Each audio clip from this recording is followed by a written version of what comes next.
Welcome to my channel. Please subscribe.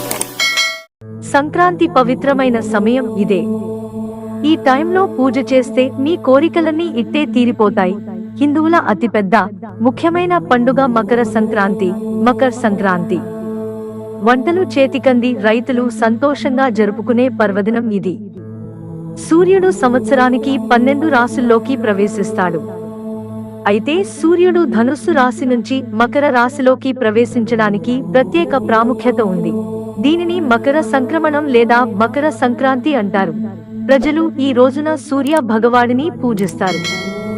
రుచికరమైన వంటకాలు చేస్తారు, గాలిపటాలు ఎగురవేస్తారు, దాన ధర్మాలు చేస్తారు.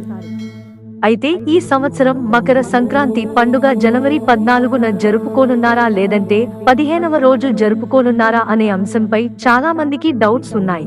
సాధారణంగా ఏటా జనవరి 14న మకర సంక్రాంతి వస్తుంది. కానీ లీపు సంవత్సరాలలో జనవరి 15న ఉంటుంది. 2024 లీప్ ఇయర్ కాబట్టి ఈ ఏడాది జనవరి 15న పండుగ జరుగుతుంది. దృక్పంచాంగం ప్రకారం మకర సంక్రాంతికి శుభ సమయం పుణ్యకాల్ జనవరి 15న ఉదయం 7:15 గంటలకు ప్రారంభమై సాయంత్రం 5:46 గంటలకు ముగుస్తుంది. అత్యంత పవిత్రమైన సమయం ఉదయం 7:15 నుంచి ఉదయం 9 గంటల వరకు ఉంటుంది. ఈ సమయంలో పూజ చేస్తే అదృష్టం తలుపు తడుతుందని జ్యోతిష్య నిపుణులు అభిప్రాయపడుతున్నారు. సంక్రాంతి ప్రాముఖ్యత. మకర సంక్రాంతికి జ్యోతిష్య శాస్త్ర ప్రాముఖ్యత కూడా ఉంది. ముందుగా చెప్పుకున్నట్లు సూర్యుడు ఒక రాశి నుంచి మరొక రాశికి మారే 12 సంక్రాంతుల్లో ఇది ఒకటి. మకర సంక్రాంతి వాటిలో అత్యంత పవిత్రమైనది. మకర సంక్రాంతి శీతాకాలం ముగింపు, వసంతకాలం ప్రారంభాన్ని సూచిస్తుంది.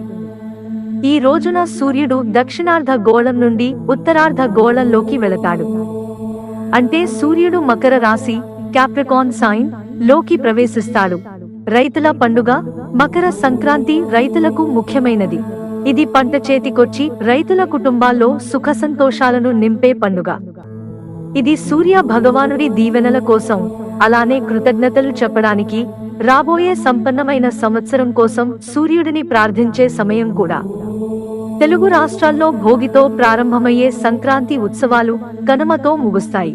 ఈ సందర్భంగా ఇళ్ల ముంగిట ముగ్గులు వేసి రంగులు దిద్ది గొబ్బెమ్మలు పెడతారు. మకర సంక్రాంతి రోజున పగలు రాత్రి సమానంగా ఉంటాయి. దీని తరువాత పగటి సమయం రాత్రుల కంటే ఎక్కువగా వెచ్చగా మారుతుంది. ఇది భారతదేశంలో పంటల సీజన్ను కూడా సూచిస్తుంది. ప్రజలు ప్రకృతి మాత బహుమతులు ఇచ్చినందుకు కృతజ్ఞతలు తెలుపుతూ మంచి పంట కోసం సూర్య దేవుడిని ప్రార్థిస్తారు. వ్యవసాయానికి ముఖ్యమైన ఆవులను, ఎద్దులను కూడా పూజిస్తారు. మిత్రులారా, మాకు మీ సహకారం అందించడానికి వీడియోను లైక్ చేయండి. ఇంట్రెస్టింగ్ వీడియోస్ కోసం ఛానల్ సబ్స్క్రైబ్ చేసుకోవడం మర్చిపోకండి. ధన్యవాదాలు.